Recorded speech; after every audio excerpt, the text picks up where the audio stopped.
Public schools raked almost $3 billion in federal funding.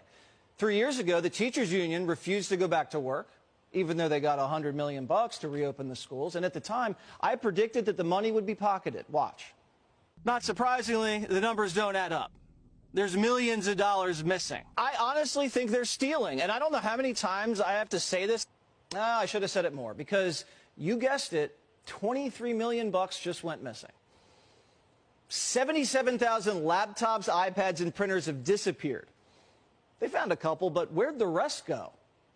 Well, the city spent $2.5 million on tracking software, but it can't track them down. Also, one assistant principal was arrested for stealing $250,000, and a school clerk was arrested for embezzling $150,000.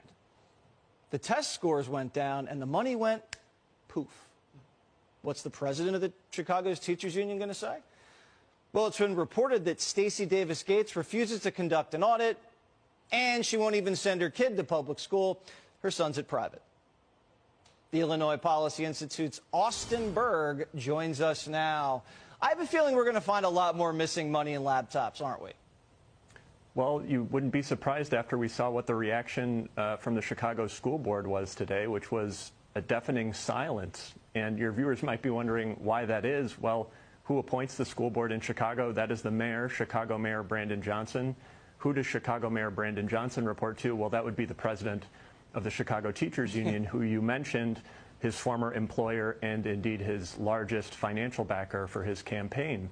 And the interesting thing about the Chicago Teachers Union is that they do not really care about advancing the interests of parents, of students, of taxpayers.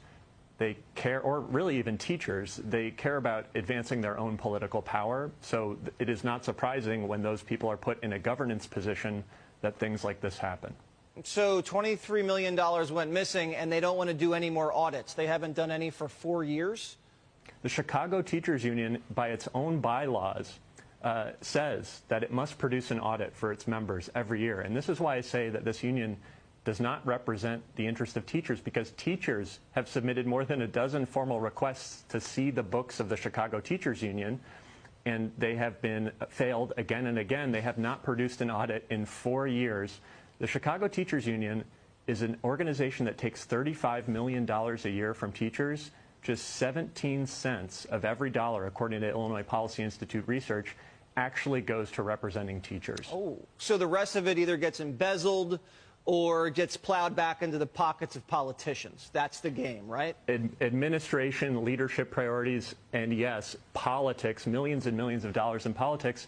And we exposed all of this in our documentary Local One, which you can actually find at chicagoteachersunion.com, because they did not actually purchase their own name as a URL with that $35 million. All right, savvy move. Go check out the doc. Thanks so much.